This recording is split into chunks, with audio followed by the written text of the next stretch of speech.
J'étais là, assise devant le conseil du royaume d'Artémis, le dos raide, ma cape à capuche tombant lourdement autour de moi. Comment en étais-je arrivé là? Tout était flou, un tourbillon d'événements si improbables que mon cerveau refusait parfois d'en saisir la réalité.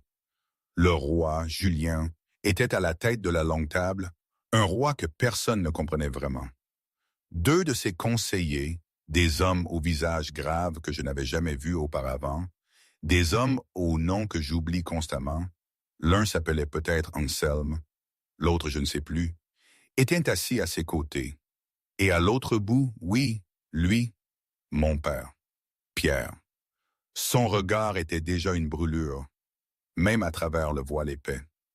Ça me fait bizarre d'y repenser, de savoir que tout a commencé là, dans ce genre de moment suspendu. Mais en réalité, le vrai début, la racine de cette folie, c'était bien avant. C'était il y a une semaine, peut-être 10 jours. Les jours s'embrouillent. J'avais senti chaque œil se poser sur moi, tel un contact physique, pesant, écrasant. Les femmes étaient alignées sur la plateforme surélevée comme des marchandises exposées au marché.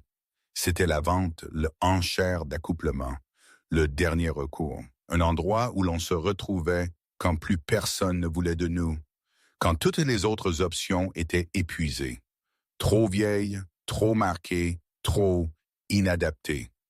La hiérarchie loup-garou est impitoyable. On ne peut pas exister sans être apparié au sein d'une meute. C'est le chaos, l'anarchie, la fin du monde tel qu'ils le connaissent. Et la fin du monde pour nous, c'était la mise en vente. Je n'ai pas cherché à être vu, moi. Ma lourde capuche dissimulait complètement mon visage. C'était ma vérité, celle que je ne pourrais jamais révéler. Les murmures de la foule étaient comme des couteaux. Qu'est-ce qui peut être si terrible pour qu'elles doivent se cacher, même ici parmi les indésirables? Ils n'avaient pas tort de se demander. Sous le tissu, il y avait ma honte, ma malédiction, le secret qui avait ruiné ma vie et qui m'avait appris à me préparer au rejet. Je ne serais pas choisi si je cachais mon visage, et je ne serais certainement pas choisi si je le montrais.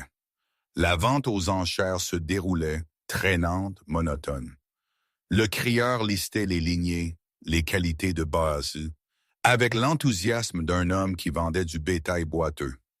Une femme pleurait en silence, les larmes creusant des sillons dans le maquillage poudré de son visage vieillissant. Elle avait été belle, on le voyait encore à la structure de ses os. Mais le temps et 3 fiançailles ratées l'avaient amenée ici. Une autre, le menton haut, défiait le monde malgré la cicatrice qui courait de sa tempe à sa mâchoire. Une troisième fixait le vide, l'expression absente, les mains protectrices sur son ventre arrondi. Enceinte et abandonnée sûrement. Et puis il y avait moi. C'est sur moi que les murmures étaient les plus insistants, les regards les plus obliques. J'étais à part, drapé dans cette herbe sombre et épaisse. Mes mains elles-mêmes étaient invisibles. La capuche était baissée si bas qu'on ne discernait rien. Elle aurait pu être belle. Elle aurait pu être monstrueuse, disait un vieil homme à côté de son épouse. Le murmure du public était l'écho de mon angoisse. Mon père, Pierre, se tenait au bord de la plateforme, avec Sophie, ma sœur. Il faisait semblant de ne pas me connaître. Il me haïssait. Je le savais. Si personne ne m'avait choisi ce jour-là, si personne n'avait été assez désespéré ou insensé pour prendre une femme dont il ne pouvait voir le visage, mon père aurait eu le droit légal de me vendre comme esclave. Sa dernière vengeance, pensais-je. Il l'aurait fait avec un sourire. Qui achèterait une femme encapuchonnée? À l'aveugle, avait-il dit, et il avait raison. Au mieux, ils exigeraient de voir mon visage. Et ça, ce serait bien pire que de n'être pas choisi du tout. Le crieur était passé à la femme enceinte quand les lourdes portes s'étaient ouvertes avec fracas. Toutes les conversations s'étaient éteintes, les têtes s'étaient tournées. Une présence alpha avait déferlé, une vague de pouvoir. Pas la simple dominance d'un loup fort, non. C'était le genre de puissance qui venait de lignées si pures, si anciennes, qu'elles étaient plus légendaires que réelles. J'avais senti cette puissance même sous ma capuche, un frisson glacé. Le roi Alpha avait haleté le crieur. Dieu du ciel, que fait-il ici? Les murmures étaient revenus, choqués, incrédules. C'est impossible, avait ajouté quelqu'un. Pourquoi le roi viendrait-il à une enchère d'accouplement? Julien, roi Alpha du comté d'Artémis, était entré dans la salle comme s'il en était le propriétaire. Ce qui, je suppose, était le cas. Il était grand, plus grand que n'importe quel homme dans la pièce, avec des cheveux blonds qui tombaient sur ses épaules, une teinte d'or pâle qui paraissait presque argentée sous la lumière des torches. Les rumeurs disaient qu'il était si beau qu'il inspirait des poèmes terribles aux nobles dames, et que les princesses des royaumes lointains inventaient des raisons de visiter Artémis. Mais beau, je trouvais ce mot trop faible, trop doux pour ses pommettes acérées, ses yeux gris pâles, froids et clairs, absolument impitoyables. Plusieurs nobles avaient reculé, comme si la distance pouvait les protéger de ce qui se passait. Parce que ça n'avait aucun sens, aucun du tout. Les rois ne venaient pas aux enchères d'accouplement. Les rois, surtout ce roi-là, pouvaient avoir des impératrices, n'importe qui, n'importe quoi. Alors, pourquoi était-il là? Julien s'était arrêté au centre de la salle, son regard balayant la plateforme. Son expression ne révélait rien.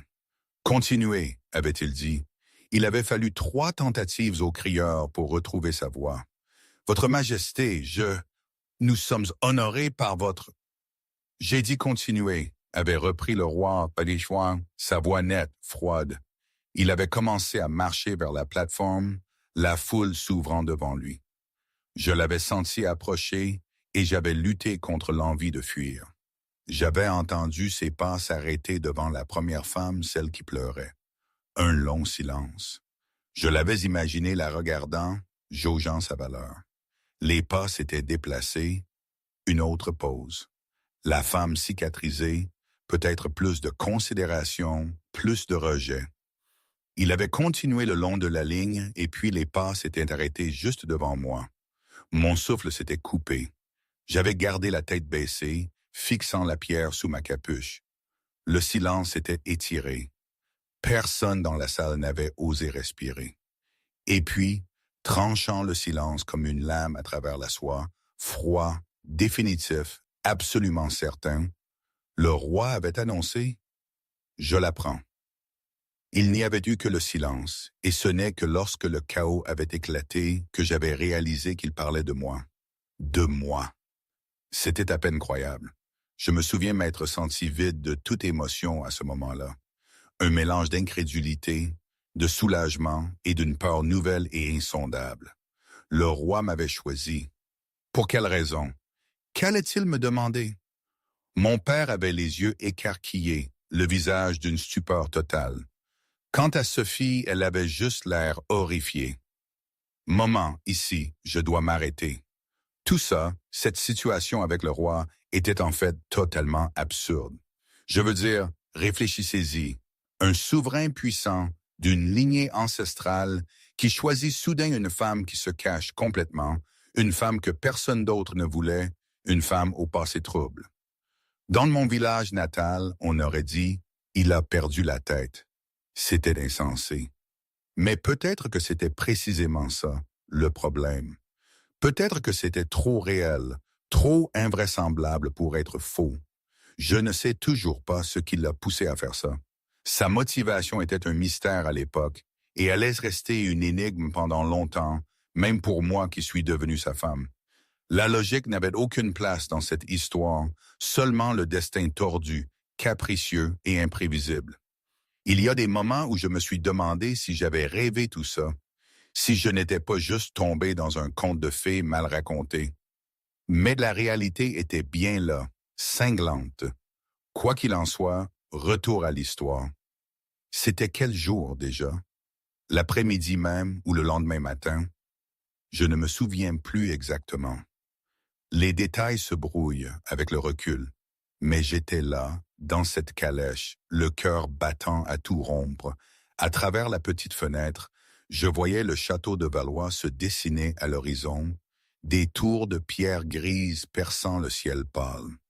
Et malgré tout, malgré la terreur qui se nichait dans ma poitrine, j'avais ressenti quelque chose d'inattendu. Un soulagement, le répit, l'odeur du désespoir et de la honte de la salle des enchères était encore ancrée en moi. Mon père avait été clair, personne ne voudrait de ce qu'il ne pouvait pas voir. Et si la vente s'était terminée sans offre, il aurait été légalement autorisé à me vendre comme esclave. C'était sa vengeance finale. Mais le roi Alpha était entré et tout avait changé. Il m'a choisi, avais-je pensé, incapable encore d'en saisir le sens. La calèche s'était arrêtée.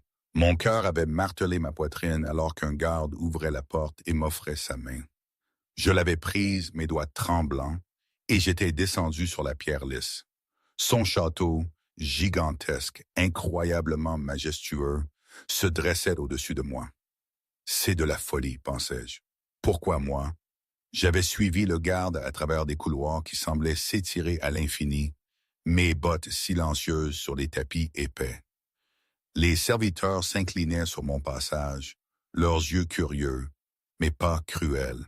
Personne ne m'avait ricané au visage. C'était si différent de la maison de mon père que j'en avais le vertige.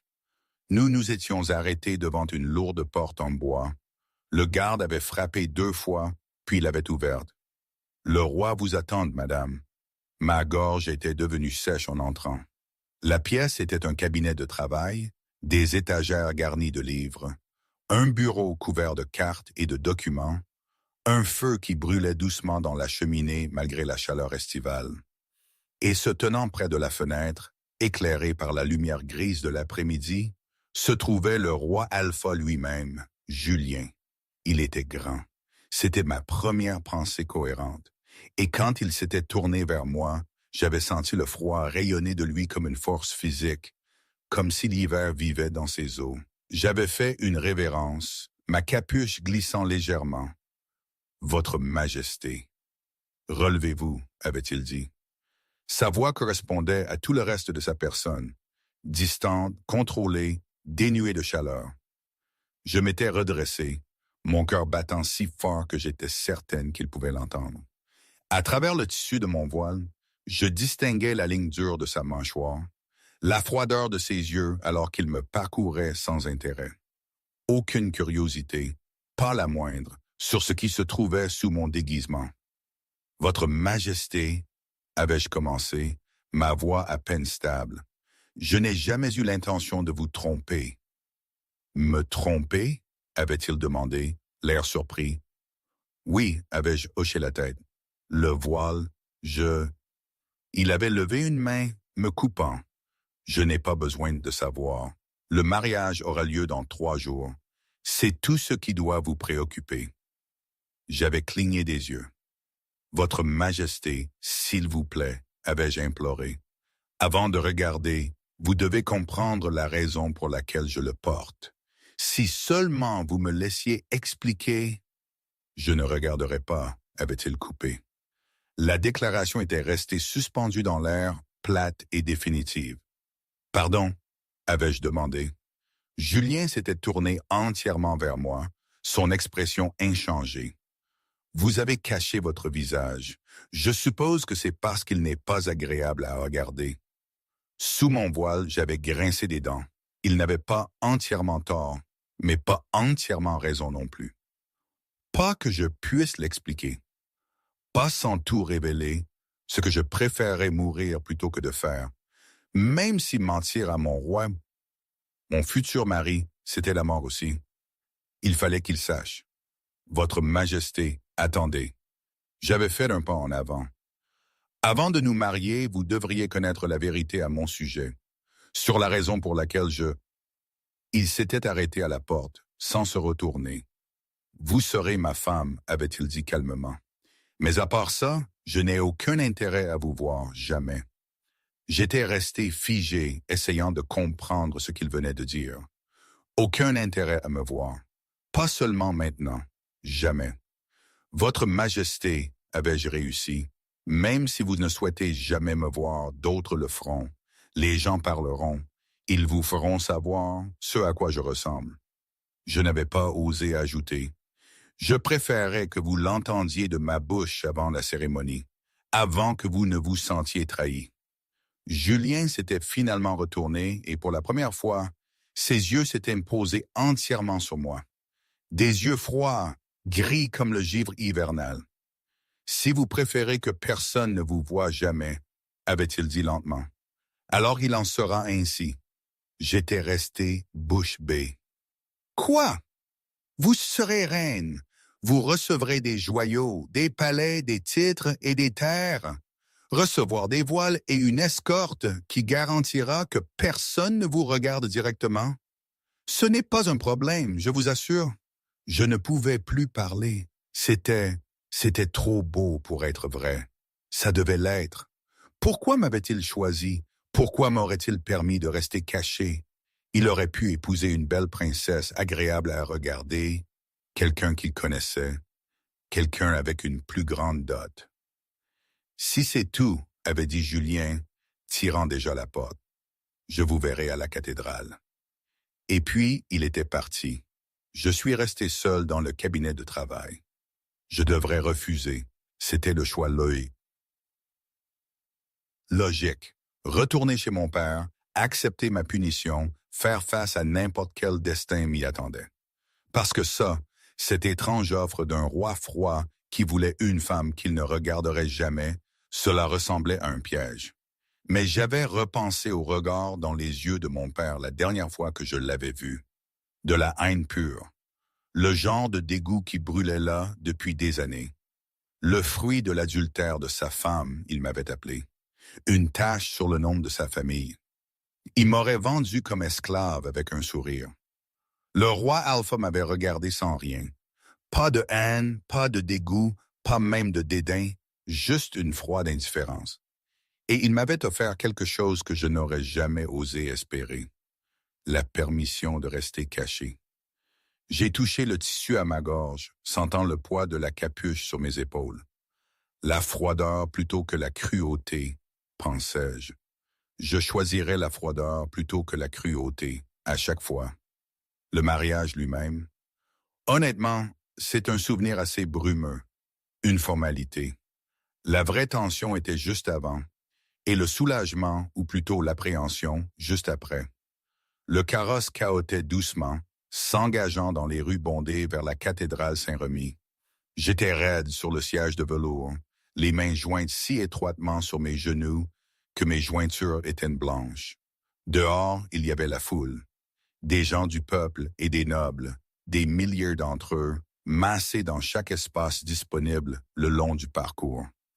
Ils attendaient de voir leur nouvelle reine. Mon carrosse avait ralenti, puis s'était arrêté.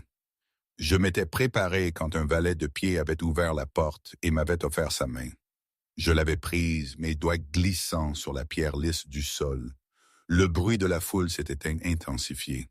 « Son voile est si épais », avait dit quelqu'un. « Je ne distingue aucun de ses traits. »« Nous la verrons une fois qu'elle sortira de la cathédrale », avait conclu une femme. Mon estomac s'était tordu. « Ils vont être déçus », pensais-je. Un pas, puis un autre. L'entrée de la cathédrale se dressait devant moi, immense, imposante. J'avais marché vers elle, seul. Personne pour me donner. Ce n'était pas l'usage chez les loups, mais l'absence de mon père, mon sang, était plus symbolique. Au moment où j'avais franchi le seuil, le bruit extérieur s'était estompé en un bourdonnement étouffé. Les bancs étaient bondés de nobles vêtus de leurs plus beaux atours, soie et velours, bijoux scintillants à la lueur des bougies. Chaque visage était tourné vers moi. Des murmures bruissants dans la foule. À quoi ressemble-t-elle? Peut-être est-elle horriblement défigurée. Mes doigts s'étaient resserrés sur le bouquet que les servantes m'avaient préparé, de simples roses blanches, je crois. Mais j'avais gardé mon regard fixé droit devant, là où l'autel attendait, où il attendait. Julien se tenait parfaitement immobile. Il portait du noir, bien sûr, des vêtements formels qui soulignaient la largeur de ses épaules, et même à cette distance, je pouvais voir les lignes nettes de ses traits, la beauté froide qui le faisait ressembler à quelque chose de taillé dans la glace. Il me regardait d'approcher, mais son expression ne révélait rien. Juste ce même contrôle parfait et vide qu'il affichait toujours. Et à mesure que je m'approchais, je notais que son odeur non plus ne trahissait rien. Comment faisait-il ça? Me suis-je demandé. La plupart des loups ne pouvaient pas contrôler leur odeur aussi complètement. L'émotion transparaissait toujours. Le prêtre avait commencé la cérémonie, sa voix résonnant dans l'immense espace. J'entendais à peine les mots.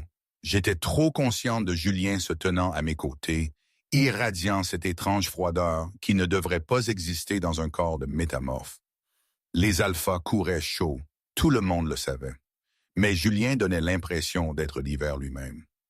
Les vœux, le prêtre, je me suis ramené à l'attention. Prenez-vous Julien, roi alpha du comté d'Artémis, cette femme pour épouse, pour reine, pour votre liée. La voix de Julien était stable, sans émotion. Oui. Puis il s'était tourné vers moi et j'avais senti le poids de son regard, même à travers les couches de tissu couvrant mon visage. « Je ne vous aimerai jamais », avait-il dit en se penchant. « Veuillez le comprendre. » J'avais hoché la tête. « Je comprends, votre majesté », avais-je dit. « Le comprenez-vous » Le doute avait vacillé derrière ses yeux, la culpabilité aussi. « Vraiment » avait-il insisté. « Oui », avais-je répondu, et je le comprenais vraiment. Quelle que soit la raison de cet étrange mariage, je comprenais que l'amour ne faisait pas partie du marché. Je pouvais vivre avec ça. Le prêtre nous regardait avec attente, confus par le délai. Julien s'était redressé, reportant son attention sur la cérémonie. « Les anneaux » avait-il demandé. Au moment où ses doigts s'étaient refermés sur ma main, j'avais haleté. Il était froid. Pas juste frais, mais véritablement froid, comme s'il avait été dehors en hiver sans gants. Je n'avais pu m'empêcher de fixer nos mains jointes. Sa paume était plus grande que la mienne, ses doigts élégants et forts, mais la température, comment était-ce possible? Me suis-je demandé. Votre doigt, m'avait-il doucement rappelé. J'avais tâtonné, retirant mon gant d'une main tremblante. Julien avait glissé l'anneau à mon doigt, avec une aisance habituelle, son toucher restant froid tout du long. « Par le pouvoir qui m'est conféré, » avait dit le prêtre, « et devant ces témoins, je vous déclare maintenant mari et femme, alpha et reine, liés par le vœu sacré. » La déclaration orale, c'était la suite. Il devait se revendiquer verbalement puisque la revendication physique, la morsure, le marquage, aurait exigé que je révèle mon cou, ma peau, des choses que je ne pouvais pas faire ici. « Je vous revendique comme mienne, » avait dit Julien, sa voix portant à travers la cathédrale. « Ma femme, ma reine, ma liée. » Mon loup s'était agité en moi, mais je n'avais pas ressenti le déclic d'un lien d'accouplement. Aucune attraction irrésistible, aucune certitude. Ça viendrait plus tard, je savais, en privé, quand il compléterait la revendication physique. « Je vous revendique comme mien, » avais-je répété. « Mon mari, mon roi, mon lié. » Le prêtre avait souri. « Vous pouvez embrasser la mariée, votre majesté. » La cathédrale était devenue totalement silencieuse, attendant de voir ce qui allait se passer. Allait-il soulever le voile? Allaient-ils enfin voir le visage de la mystérieuse reine? Mon cœur battait la chamade. « Votre majesté, » avais-je murmuré. « Ne me regarderez-vous pas? » Julien avait légèrement incliné la tête, étudiant mon visage voilé. « Voulez-vous que je vous regarde? » avait-il demandé doucement. « Non, » avais-je respiré, « mais vous devriez. » Je pouvais voir ses yeux maintenant, à travers le tissu transparent le plus proche de mon visage. Des yeux gris comme les tempêtes d'hiver. « Vous avez exprimé vos souhaits clairement, » avait dit Julien, « et je les honorerai. » Avant que je puisse répondre, il avait pris ma main, cette même prise froide, et l'avait portée à ses lèvres. Le baiser était doux, formel. Ses lèvres étaient aussi froides que ses mains, pressant mes jointures gantées pendant juste un instant. Ce n'était pas ce à quoi s'attendait la foule. La foule murmurait, confuse et déçue. Mais j'étais resté figé, ma main encore picotante de ce bref contact. Il m'a embrassé la main à la place, pensais-je, étourdi.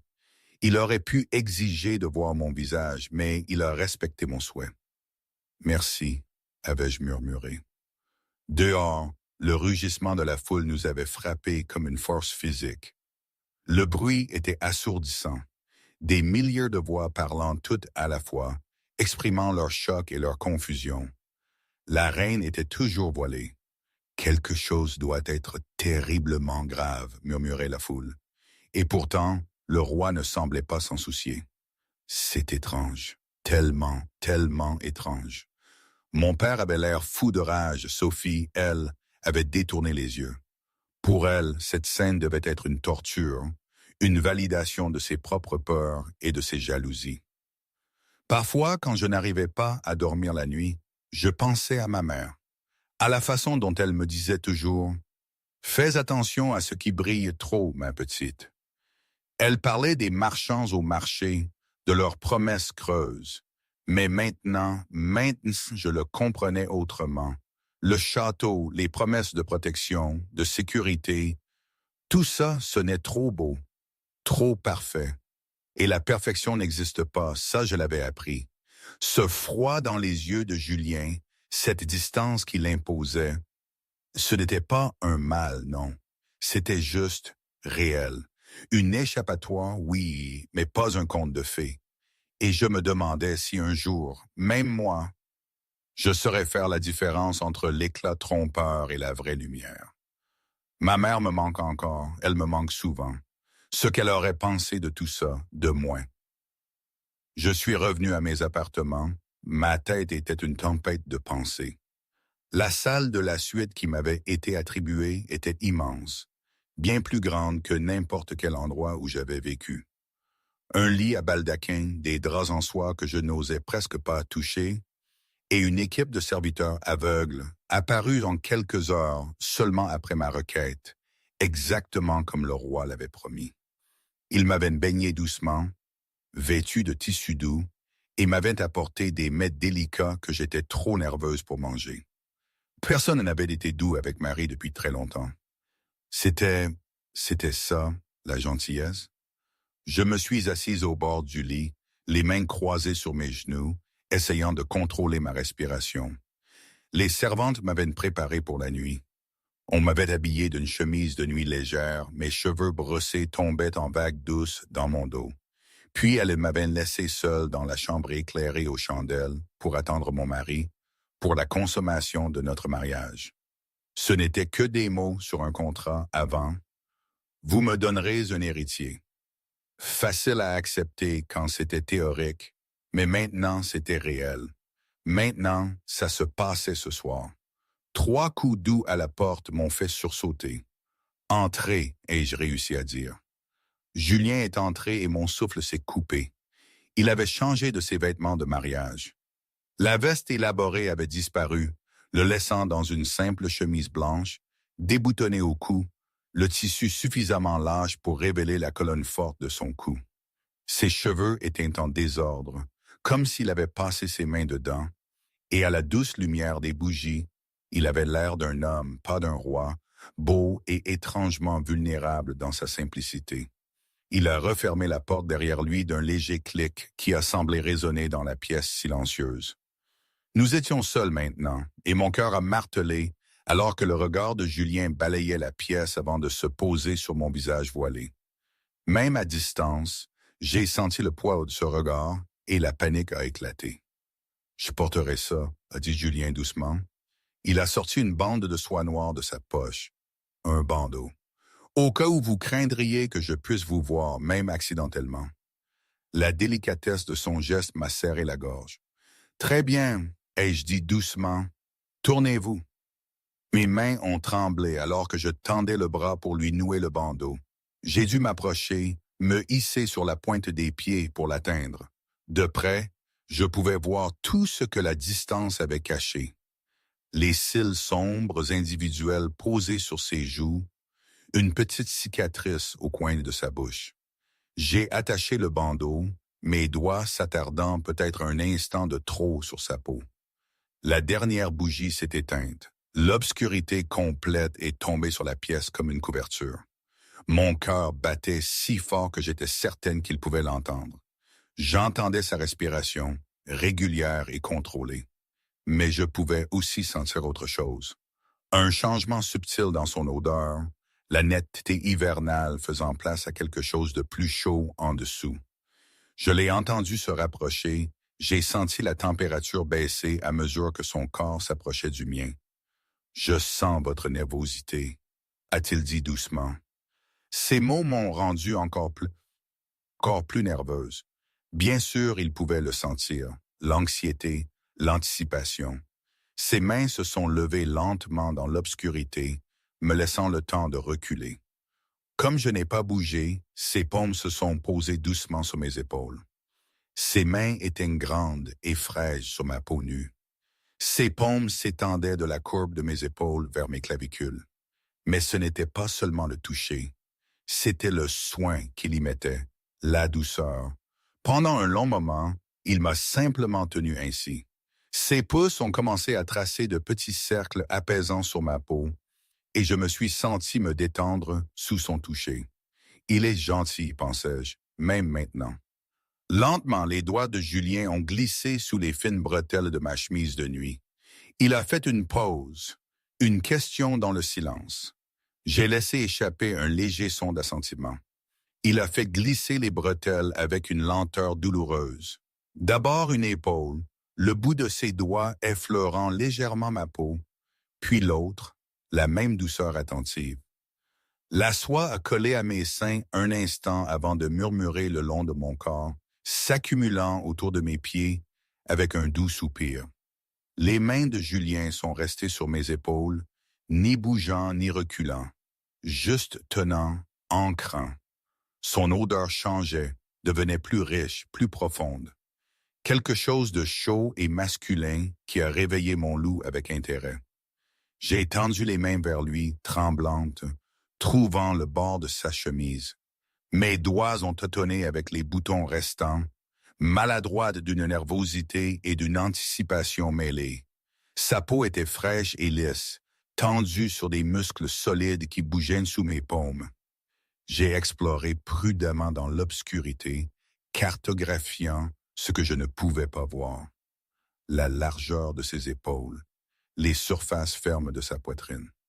Lorsque ma main s'est posée sur son cœur, je l'ai senti battre vite et fort, plus vite que son comportement contrôlé ne le suggérait. Je suis devenue plus audacieuse, mes doigts traçant les reliefs de son ventre, le creux de sa taille, ses muscles se sont tendus sous mon toucher, et j'ai entendu sa respiration changer, devenir plus saccadée. Lorsque j'ai atteint sa ceinture, j'ai hésité, mes doigts reposant sur le bord. « Puis-je » ai-je murmuré. « Vous pouvez faire ce que vous voulez » a-t-il répondu. La façon dont il l'a dit, rauque et grave, est fait un bond à mon cœur. J'ai abaissé le tissu avec des mains maladroites, révélant plus de peau nue. Julien a attrapé ma main doucement, arrêtant mon exploration. Il a levé mes doigts à sa bouche et les a embrassés un par un, ses lèvres froides et douces contre ma peau. Sa main est remontée pour encadrer mon visage. Sa paume était fraîche contre ma joue rougie, alors que son pouce effleurait ma lèvre inférieure. Puis ses doigts ont commencé à tracer ma pommette, explorant. Je l'ai senti faire une pause, son odeur changeante, la confusion transparaissante. « Qu'est-ce que c'est » ai-je demandé nerveusement. « Rien, j'ai juste pensé. » Il a laissé la phrase en suspens, ses doigts continuant d'explorer mon visage. Quand ils sont montés plus haut vers mon front, la panique a éclaté. Il essayait d'imaginer mes traits par le toucher. J'ai attrapé son poignet, l'arrêtant. Au lieu de parler, j'ai guidé sa main vers le bas, pressant sa paume contre ma clavicule, juste au-dessus de mes seins.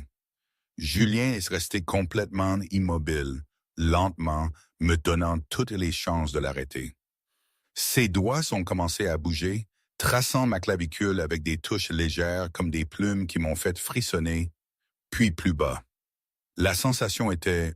Je n'avais pas de mots pour ça. Sa main était fraîche contre ma peau chaude, et le contraste a envoyé des étincelles de quelque chose d'inconnu courir à travers moi. Un petit son m'a échappé, mélange de surprise et de plaisir. J'ai senti la réaction de Julien, un léger tremblement dans sa main, un hoquet dans sa respiration, son odeur s'épaississant en quelque chose de riche et d'enivrant. Son autre main a trouvé ma taille. Puis ses deux mains ont commencé à explorer avec une confiance croissante. La courbe de mes côtes, le creux de ma taille, l'arrondi de mes hanches, lorsque sa paume a appuyé contre le bas de mon dos, me tirant plus près, j'ai sursauté au froid de sa peau. « Je vais t'embrasser maintenant », a murmuré Julien. J'ai à peine eu le temps de traiter les mots avant que sa bouche ne trouve la mienne. La sensation a submergé toute pensée. Ses lèvres étaient fraîches mais douces, bougeant contre les miennes avec une patience attentive. Mon premier baiser. Et c'était tout et rien de ce que j'avais imaginé. Doux et accablant et parfait. Mes mains ont trouvé ses épaules, les agrippant pour l'équilibre. Je me suis rapproché sans réfléchir, voulant être plus près de lui.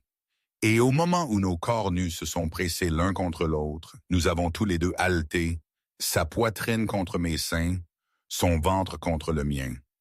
Le contraste de température, sa fraîcheur et ma chaleur, a créé des sensations que je n'aurais jamais imaginées.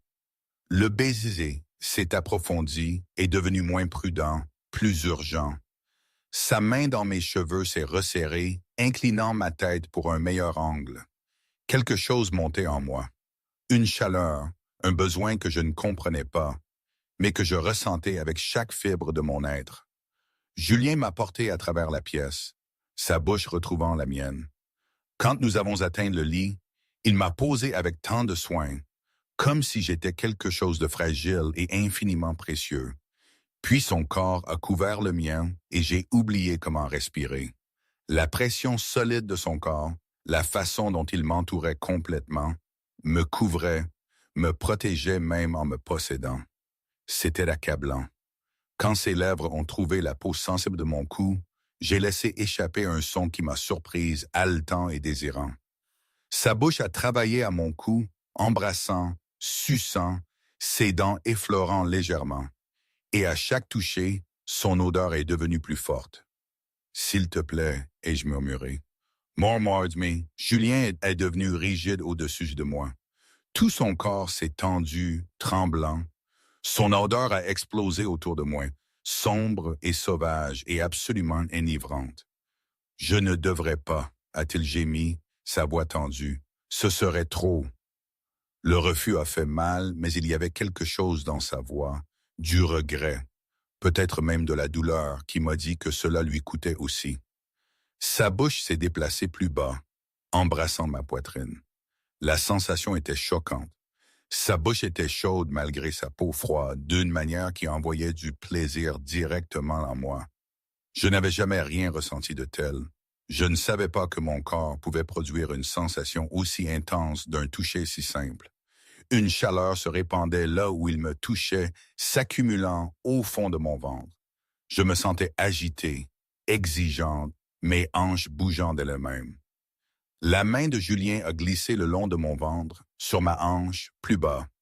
Je me suis tendu au toucher intime, mais il était doux, patient, apprenant ce qui me faisait réagir à lui. Le plaisir a monté lentement, grimpant vers quelque chose que je ne comprenais pas. Puis nous nous sommes unis lentement. Il y a eu un moment de vif inconfort qui m'a fait me tendre. « Respire », a murmuré Julien. « Juste respire pour moi. » Je me suis forcé à respirer, et bientôt l'inconfort a disparu. La sensation était accablante, une connexion au-delà de tout ce que j'avais imaginé. Nous avons trouvé notre rythme ensemble, et j'ai compris ce que cela signifiait d'être vraiment connecté à une autre personne. La respiration de Julien est devenue plus saccadée, ses mouvements moins contrôlés. « Tu es si chaude », a-t-il dit, l'air presque submergé. « Je suis désolé », ai-je haleté. « C'est trop ?» ?»« Non. » Le mot est sorti comme un gémissement. « C'est bon, tellement bon. » Nous sommes restés enlacés dans l'obscurité après, tous les deux tremblants. Son bras était enroulé autour de moi, me tenant serré. Pendant un long moment, personne n'a bougé, juste respirer ensemble dans l'obscurité, les cœurs battant à l'unisson. Puis il s'est éloigné. Je l'ai entendu s'habiller dans l'obscurité. Mais au lieu de partir immédiatement, ses pas se sont rapprochés du lit. Il m'a embrassé les jointures lentement, chacun un doux contact de lèvres fraîches. « Merci », a-t-il murmuré, « pour cette nuit. » La tendresse dans sa voix m'a serré la gorge. Puis, à contre-cœur, il a relâché ma main et est parti. Le matin après ma nuit de noces, je me suis réveillé seul. J'ai touché mon cou où Julien m'avait embrassé et marqué, sentant les points sensibles où sa bouche avait travaillé. Il était là, pensais-je. Les servantes et aveugles sont arrivées pour m'aider à m'habiller, leurs mains douces et efficaces. Une fois couverte, je me suis aventuré dans le palais, libre d'errer. C'était étrange d'être ici, d'être en sécurité. Personne ne me ricanait au nez. J'ai trouvé la bibliothèque, une vaste pièce remplie de plus de livres que je n'en avais jamais vus. Et j'ai passé des heures à lire. C'est assez, me suis-je dit fermement. Être en sécurité, c'est assez. Le roi avait été clair sur notre arrangement, contractuel, distant. Je devais cesser d'espérer autre chose. Le lendemain soir, j'étais assise près du feu dans mes appartements quand ma porte s'est ouverte. Julien se tenait sur le seuil, les mains jointes derrière le dos, sa posture rigide. « Votre Majesté », ai-je dit, surprise. « Bonjour », a dit Julien, le mot sortant raide. Un silence gêné s'est étiré entre nous. « Puis-je vous être utile ?» ai-je demandé finalement.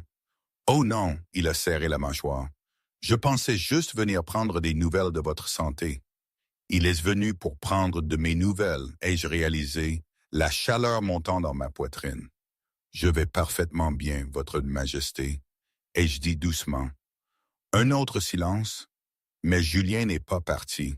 Il se tenait là, voulant clairement dire quelque chose de plus, mais ne sachant comment. « Pensez-vous être enceinte ?» a-t-il demandé, les mots jaillissant de lui soudainement avant qu'il n'ait l'air mortifié. « Pardonnez-moi, c'était assez direct. »« Oh, pas du tout, » ai-je dit rapidement. « Je veux dire, je ne peux pas encore le savoir. C'est trop tôt pour le dire. »« Oui, bien sûr. » Julien a hoché la tête. Mon cœur battait la chamade. Je savais que je ne devais rien dire. Il était juste venu prendre de mes nouvelles, mais les mots sont sortis quand même. « Cependant, peut-être, votre Majesté, me suis-je entendu commencer. » Ses yeux se sont posés sur moi. Oui, il a fait un pas en avant. Moi aussi. Eh bien, c'est juste que je comprends qu'avoir un héritier est crucial pour Sa Majesté et le royaume, hein, ai-je dit. Oui, ça l'est. Julien a hoché la tête. Alors peut-être, je veux dire, j'ai entendu dire que plus les unions sont fréquentes, j'ai hésité sentant mes joues brûler, plus les chances de conception sont grandes.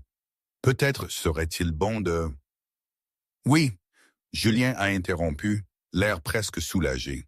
Ils ont à peine eu le temps d'atteindre le lit. Les mains de Julien étaient partout, agrippant mes hanches, s'emmêlant dans mes cheveux, me tirant plus près, et le lendemain, je me suis avoué que j'aimais qu'il m'ait rendu visite et que j'aimerais beaucoup qu'il le fasse encore.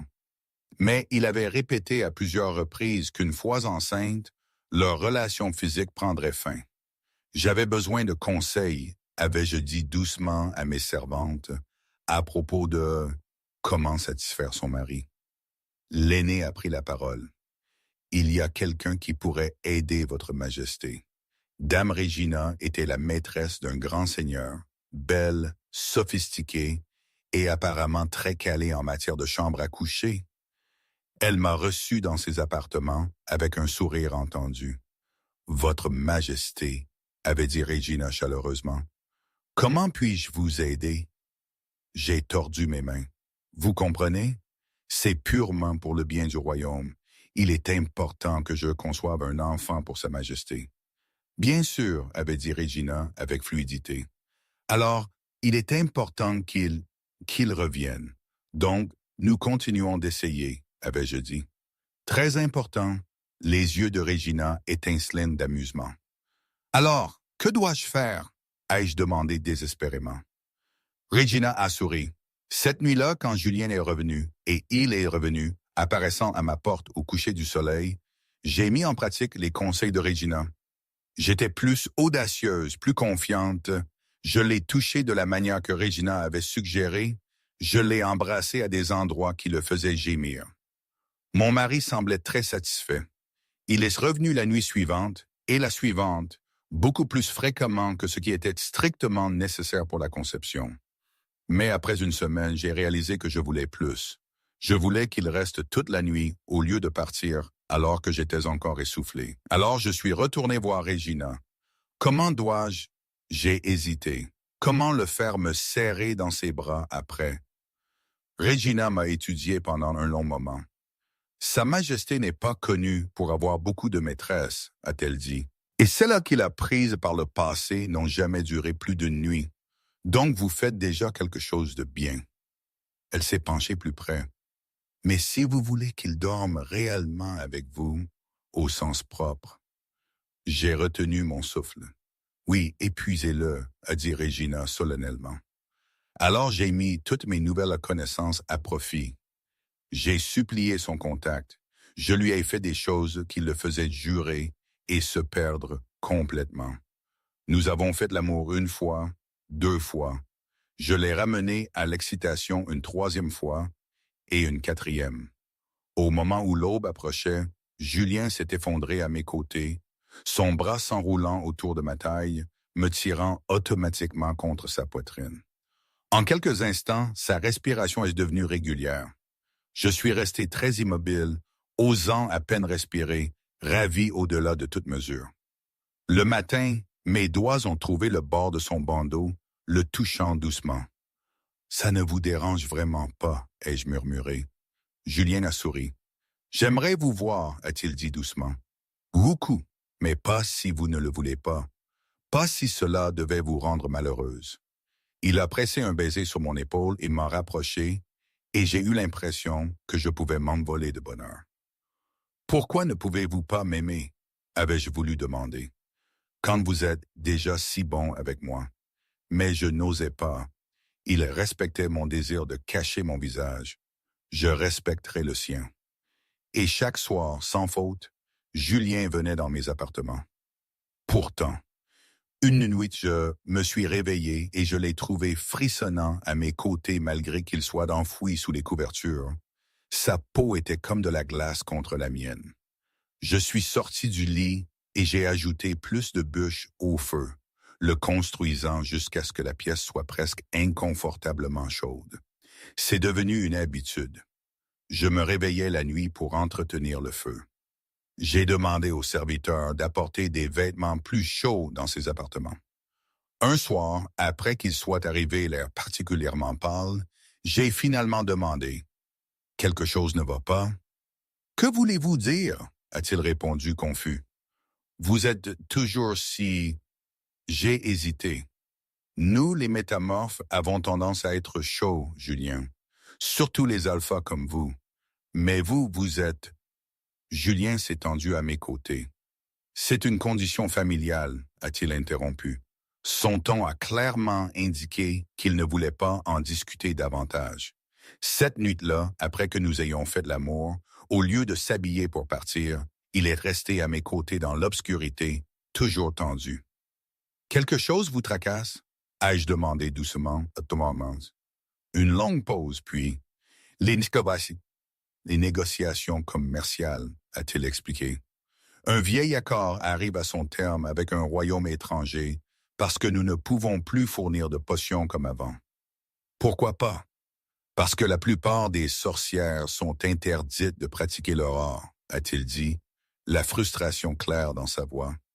Mon cœur a fait un bond. Vous pensez qu'elle devrait être autorisée à utiliser la magie? Ai-je demandé prudemment. Julien s'est tendu à mes côtés. Non, je suppose que non, ai-je dit, n'osant pas insister. Et finalement, il a continué. Je ne sais pas. Mon père était contre, son père avant lui. Il disait que les sorcières devaient être surveillées de près. Peut-être, ai-je osé, qu'il y a un moyen de les surveiller de près tout en leur permettant de pratiquer sous supervision. Comment cela fonctionnerait-il? A demandé Julien, l'air intrigué. Nous avons parlé pendant des heures, discutant des possibilités. Finalement, la respiration de Julien est devenue régulière alors qu'il s'endormait, me tenant toujours. Je suis resté éveillé, fier qu'il m'ait demandé mon avis, qu'il ait partagé ses frustrations avec moi. Je suis en train de tomber amoureuse de lui. Ai-je réalisé avec sa voix, son toucher. Le temps passait. Julien venait plus tôt chaque soir maintenant. Parfois, il arrivait avant le dîner, mangeant avec moi dans mes appartements avant de m'emmener au lit. Le lien d'accouplement se formait, devenant plus fort à chaque nuit que nous passions ensemble. Je pouvais le sentir. Il me manquait quand il était absent et il semblait me désirer avec la même intensité. Certaines nuits, nous parlions la peine, nous tombions simplement l'un dans l'autre avec un besoin désespéré. Cela a continué ainsi jusqu'à un soir où j'ai attendu après avoir fait l'amour, jusqu'à ce que Julien soit détendu et content à mes côtés avant de lui dire « Je suis enceinte ». Il s'est assis, sa main trouvant mon ventre dans l'obscurité. « Vous êtes certaine? » « Oui. » J'ai hoché la tête. La guérisseuse l'a confirmé aujourd'hui. Pendant un long moment, il n'a rien dit. Alors, nous aurons un enfant. La joie dans sa voix était indéniable. Il m'a serré contre lui, sa main toujours posée sur mon ventre. « Merci » a-t-il murmuré dans mes cheveux. Ma gorge s'est serrée d'émotion, mais sous la joie, il y avait de l'inquiétude. Il a ce dont il a besoin maintenant, pensai-je, un héritier. Il arrêtera de venir. Pourquoi continuerait-il à venir quand le but est atteint? Mais la nuit suivante, il est revenu, et la nuit d'après, et s'il y avait un changement, il était encore plus dévoué qu'avant, plus possessif. Il a fait des plans pour le bébé parlant de chambres d'enfants, de nourrices, et de ce qu'ils enseigneraient à leur fils ou leur fille. Sa voix était chaleureuse d'excitation, d'amour. Quand le bébé est finalement arrivé, un garçon, en bonne santé et qui hurlait, j'ai pleuré de soulagement. La sage-femme l'a apporté à Julien, qui a regardé le petit visage avec émerveillement, joie, peur, amour. Tant d'amour. J'ai commencé à pleurer. Pas des larmes de joie, des larmes de peur et de chagrin et de perte, parce que c'était fini maintenant. Il avait son héritier. Il n'avait plus besoin de moi. Le sourire de Julien a immédiatement disparu. « Marie, qu'est-ce qui ne va pas? » Ses mains ont trouvé les miennes, les serrant fermement. « Avez-vous mal? » J'ai secoué la tête. « Dis-moi, » a dit Julien, sa voix brisée. « S'il te plaît, dis-moi ce qui ne va pas. »« Tu vas partir, » ai-je réussi à dire entre mes sanglots. « Tu vas arrêter de venir et je te perdrai. »« Quoi? Non. » Julien a eu l'air frappé. « Non, Marie, bien sûr que non. »« Mais c'est ce que tu as dit, » ai-je crié. « Tu as dit que tu ne m'aimerais jamais. Qu'une fois que je t'aurais donné des enfants, nous n'aurions plus rien à faire l'un avec l'autre. » J'avais tort, a dit Julien désespérément.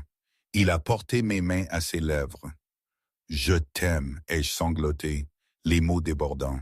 « Je sais que je ne devrais pas, mais je t'aime et je ne veux pas te perdre. »« Tu ne me perdras pas, » a dit Julien, sa voix féroce. Il avait l'air paniqué, désespéré. « Tu ne me perdras pas, je le jure. Tu es la mère de mon enfant. Tu es tout pour moi. » J'ai rencontré son regard à travers mon voile. Il avait l'air si triste, si pâle. « Je veux ton amour, » ai-je murmuré. « Pas seulement ta main en mariage. Je te veux, toi. » Les yeux de Julien se sont écarquillés. Et puis, sans réfléchir, spontané et immédiat, il a dit « Tu l'as. Bien sûr que tu l'as. » Il s'est figé comme s'il entendait ses propres mots pour la première fois. Mon cœur s'est envolé. « Vraiment, » ai-je murmuré. « J'ai ton amour? »« Oui, » a respiré Julien. « J'aime. » Il s'est arrêté à mi-mot. Ses yeux se sont écarquillés de douleur. Sa main a volé à sa poitrine, serrant son cœur. « Julien, Je me suis débattu pour m'asseoir. Julien, qu'est-ce qui ne va pas? Son visage est devenu encore plus pâle, blanc comme la neige. Il a pas essayé de parler, mais aucun mot n'est sorti. Tout son corps a convulsé, puis il s'est effondré. Au secours, ai-je crié, serrant Julien alors qu'il s'effondrait dans mes bras. Quelqu'un, aidez-moi, le roi est en train de mourir. C'est inutile, ait murmuré Julien, sa voix à peine audible. Ses yeux se sont ouverts, troubles. Il n'y a pas de remède, il n'y en a jamais eu. J'ai touché son visage de mes mains tremblantes. Sa peau était comme de la glace, plus froide que je ne l'avais jamais sentie. La magie, ai-je réalisé avec une horreur naissante. C'est de la magie. Qu'est-ce qui t'arrive? Ai-je murmuré. La main de Julien a trouvé la mienne, sa prise faible. Il y a une malédiction, a-t-il dit doucement, sur tous les rois de ma lignée. Nous ne pouvons pas aimer. Ses yeux ont rencontré les miens à travers mon voile. Si nous tombons amoureux, nous mourrons. J'ai secoué la tête de panique. Non, non, ça ne peut pas être. J'ai nié. Mon ancêtre, il y a des générations, a-t-il poursuivi, sa respiration devenant courte et difficile, voulait s'assurer que les rois d'Artémis ne seraient jamais influencés par l'émotion. Alors il a cherché une puissante sorcière. Il a fait une pause, un hoquet d'agonie, et maintenant chaque roi depuis lors a été incapable de ressentir l'amour, ou plutôt incapable de survivre au sentiment. J'ai haleté. Si nous tombons jamais amoureux, a continué Julien, la malédiction s'active. Nos cœurs gèlent. Nous mourrons. Il a ri amèrement, le son se transformant en tout. Mon ancêtre l'a regretté presque immédiatement, a réalisé qu'il avait été dupé. C'est pourquoi la sorcellerie a été interdite à Artémis. Il les a blâmés pour son erreur. Mon esprit s'est emballé alors que les yeux de Julien se fermaient. Je vous ai choisi parce que je pensais que je ne tomberais jamais amoureux de quelqu'un que je ne pourrais pas voir, a-t-il avoué. Je pensais que je ne vous connaîtrais pas vraiment et que cela protégerait mon cœur. Mais ce n'est pas le cas, ai-je murmuré. Non, sa main s'est resserrée sur la mienne. Je suis tombé amoureux de vous, Marie, de chaque partie de vous que j'ai pu connaître. Alors je te tue. Les larmes coulaient sur mon visage. Mon existence même te tue. Non, a dit Julien férocement. Tu m'as donné la vie. Pour la première fois, je me suis senti vivant. Tu m'as rendue heureuse, Marie, tellement heureuse. Je n'ai aucun regret. Je ne te laisserai pas mourir. Ma voix était à peine audible à travers mes larmes. Et si tu arrêtais de m'aimer, la malédiction s'inverserait-elle? Julien m'a regardé avec une telle tendresse que ça m'a brisé le cœur. Je ne pourrais jamais arrêter de t'aimer, a-t-il dit. Et si tu avais une raison de le faire? Mes mains ont trouvé mon voile avec des doigts tremblants. Et si tu voyais ce que je suis vraiment? Les yeux de Julien se sont écarquillés. Marie, a-t-il protesté. Tu dois voir, ai-je dit, tu dois connaître la vérité. Alors tu me haïras tellement que tu guériras. Avant qu'il ne puisse protester davantage, j'ai arraché le voile de mon visage et j'ai regardé les yeux de mon mari s'écarquiller. Je l'ai regardé absorber mes traits. J'ai attendu le dégoût, l'horreur, mais son expression était celle de l'émerveillement. Tu es belle, a-t-il respiré. Regarde de plus près, ai-je supplié, penchant ma tête pour qu'il puisse voir mon front clairement. Regarde ce que je suis. Là, net contre ma peau pâle, était la cicatrice en forme de croix, la marque d'une sorcière dangereuse dont la magie avait été liée pour des crimes contre le royaume. Les yeux de Julien se sont fixés sur la marque, et j'ai senti une lueur d'espoir. Sûrement maintenant, sûrement cela le dégoûtera.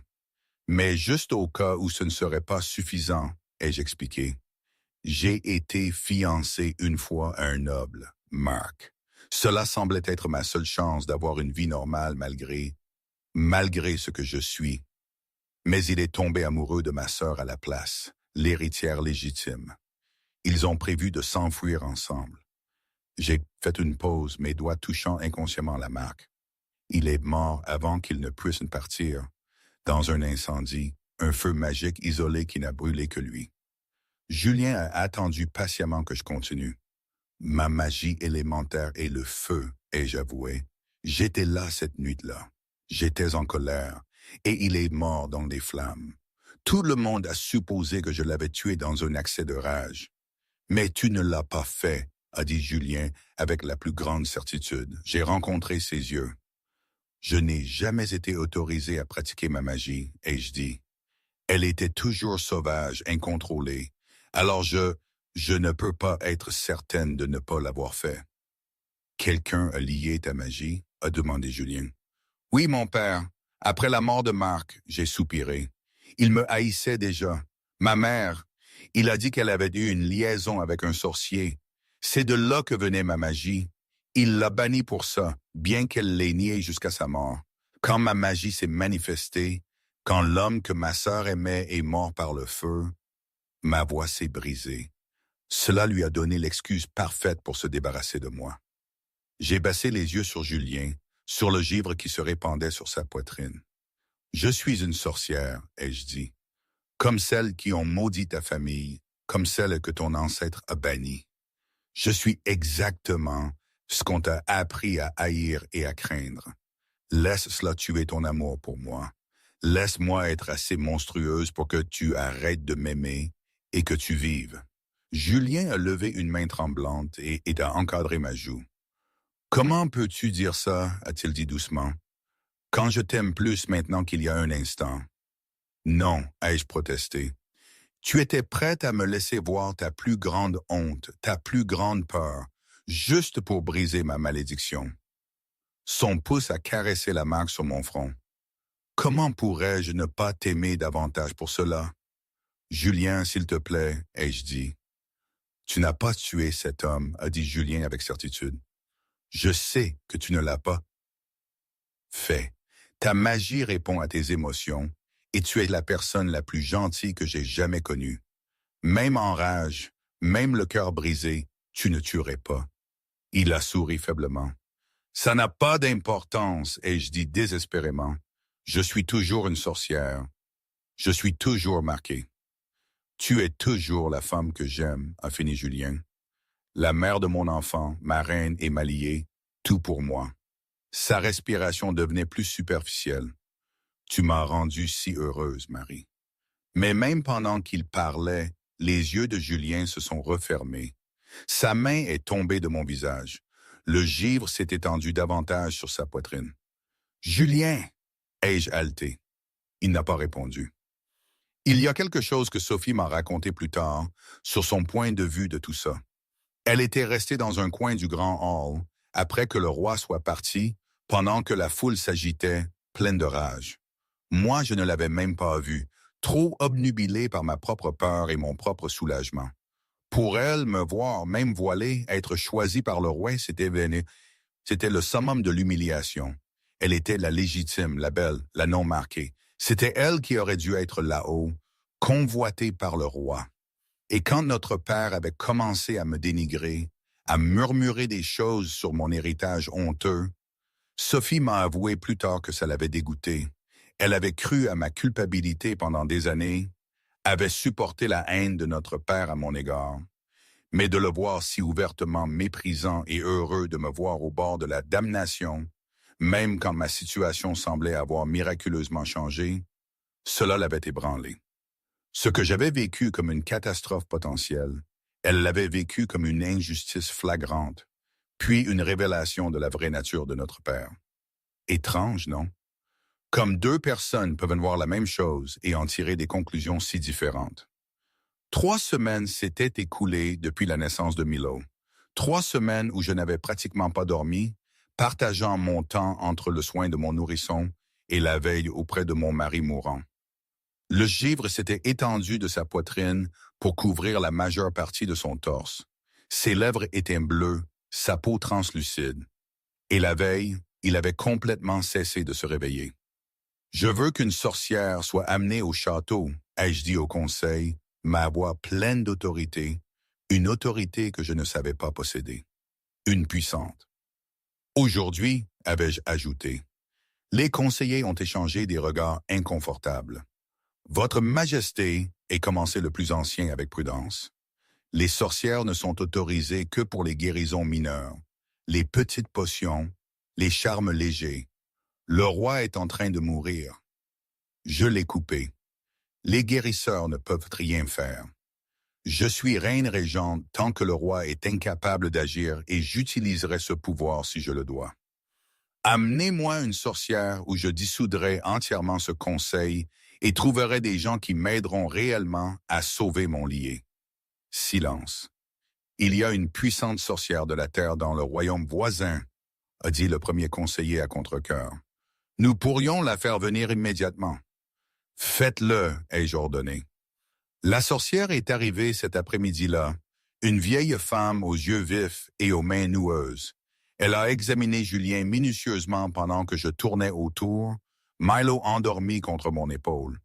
Magie de glace, a dit la sorcière finalement. Une malédiction profondément enracinée, très ancienne, très puissante. Pouvez-vous la briser? Ai-je demandé désespérément. La sorcière a secoué la tête lentement. C'est une malédiction familiale, pas seulement la sienne. Cela la rend beaucoup plus difficile à... J'ai baissé les yeux sur Milo, dormant paisiblement dans mes bras. Cela signifie-t-il, mon fils sera-t-il maudit aussi? C'est possible, oui, a dit la sorcière doucement. J'ai eu l'impression de ne plus pouvoir respirer. Mon bébé, mon innocent petit garçon, porterait cette malédiction. Il doit y avoir un moyen de la briser, ai-je dit, ma voix tremblante. Contre la glace, le feu serait le plus efficace, a dit la sorcière. Mais malheureusement, je suis une élémentaliste de la terre. Je suis une sorcière du feu, ai-je dit rapidement. Ma magie pourrait-elle fonctionner? Les yeux de la sorcière se sont aiguisés d'intérêt. Une sorcière du feu. Elle s'est arrêtée, m'étudiant de plus près. Mais votre magie est liée. Je peux sentir le sceau sur vous. Mon cœur s'est serré. Oui, mon père m'a fait lier il y a des années, après la mort de quelqu'un, et j'étais soupçonné de... Attendez, la sorcière s'est approchée, regardant mon visage. C'est pourquoi vous me semblez familière. Votre père est-il Pierre de la Grue? J'ai cligné des yeux. Oui, comment saviez-vous? Je connaissais sa mère, votre grand-mère. L'expression de la sorcière s'est adoucie.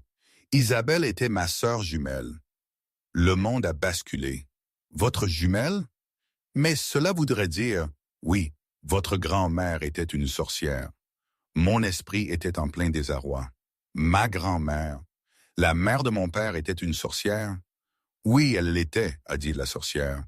Mais quand votre grand-père l'a découvert, il l'a fait tuer, l'a accusé de trahison, d'un crime fabriqué, pour s'en débarrasser. Il était furieux d'avoir épousé une sorcière et n'en a jamais parlé à personne dans la famille. La compréhension m'a frappé comme une vague. Mon père m'avait toujours haï, avait toujours cru que ma mère avait eu une liaison parce que j'avais de la magie. Mais la magie ne venait pas du tout d'une liaison. Elle venait de lui. Je dois parler à mon père, ai-je dit. Je dois le faire libérer le lien. J'ai chevauché toute l'après-midi, poussant mon cheval sans relâche. Je n'avais pas de temps à perdre.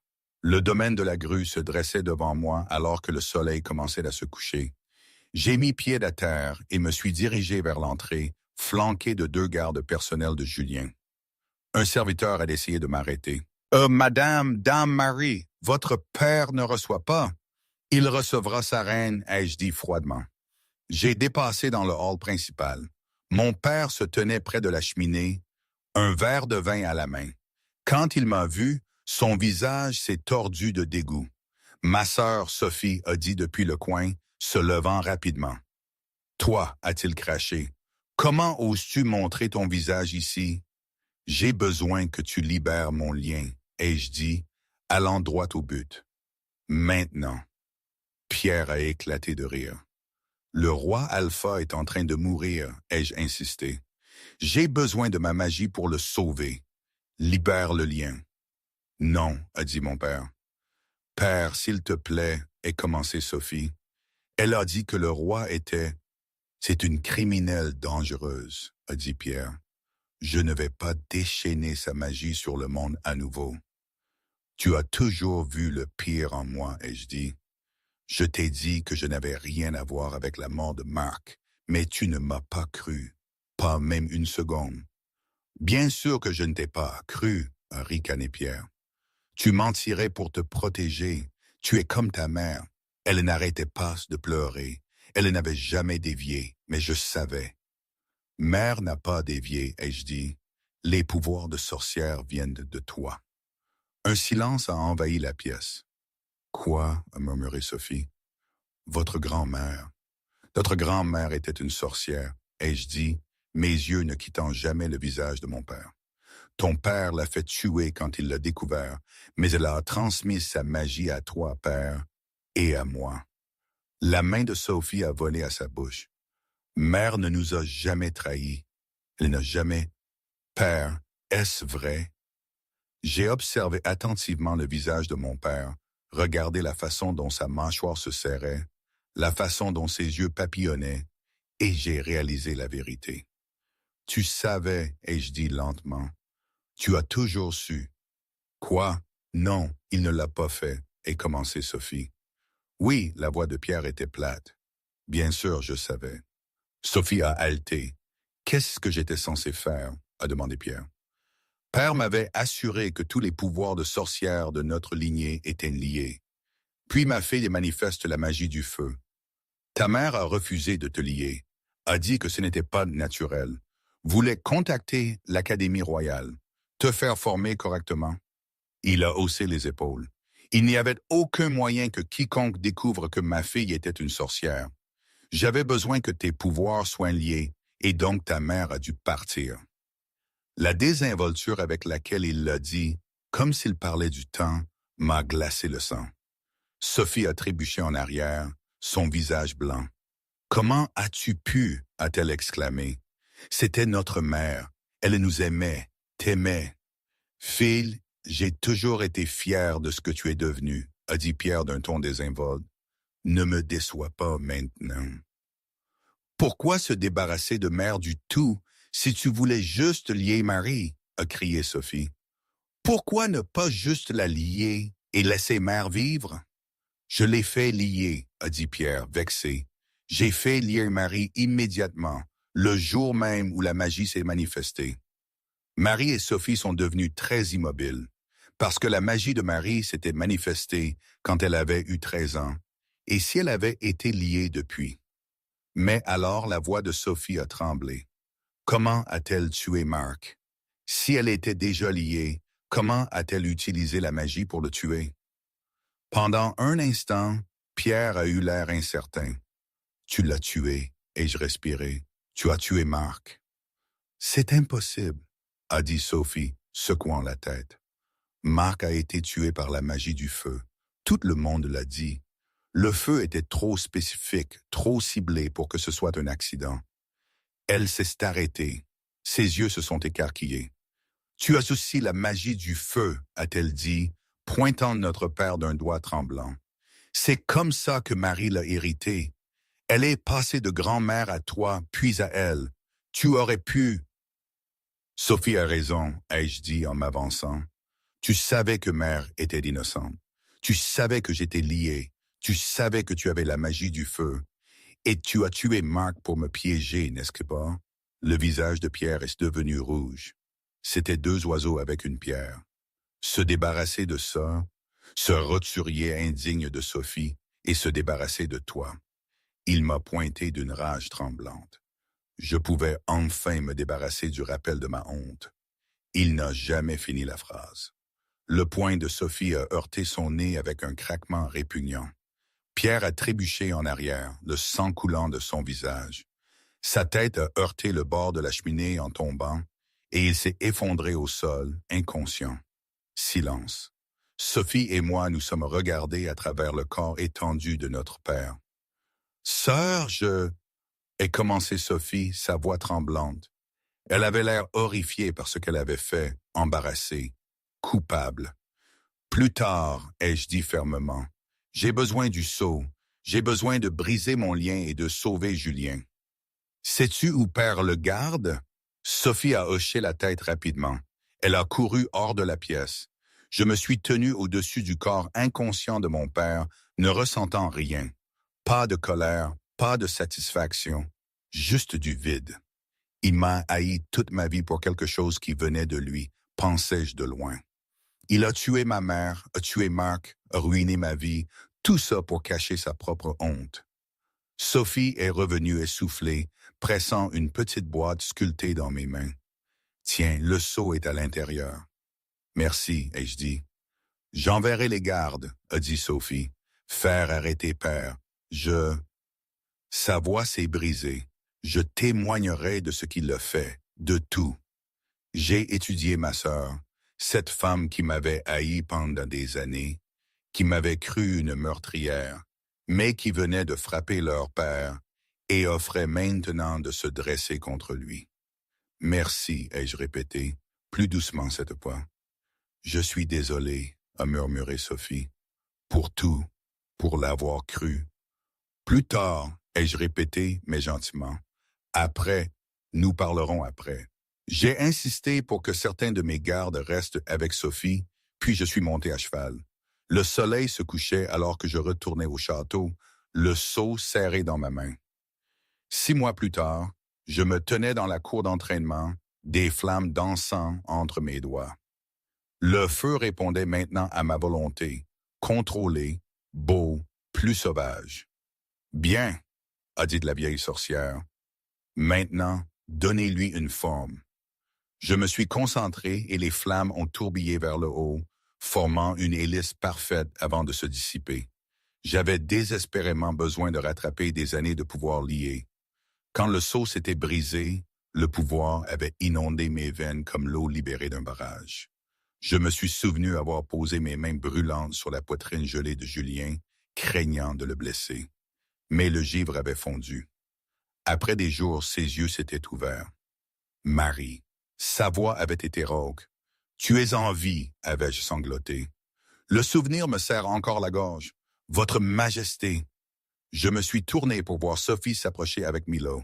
Le bébé a glapi en me voyant. « Quelqu'un voulait sa maman », a dit Sophie en me le passant. J'ai embrassé sa joue potelée. « Comment s'est passée la réunion du conseil ?» Sophie avait pris place au conseil après que les terres et le titre de notre père aient été dépouillés. Pierre de la Grue était maintenant assis dans une cellule, reconnu coupable de meurtre et de conspiration. « Productive », a dit Sophie. « La nouvelle académie pour jeunes sorcières est presque terminée. » J'ai souri. Le premier acte de Julien après sa guérison avait été de lever complètement l'interdiction de la sorcellerie. « Votre Majesté », un garde s'est incliné. « Le roi demande votre présence dans les jardins. » Mon cœur a fait un bond, le lien du lié chantant.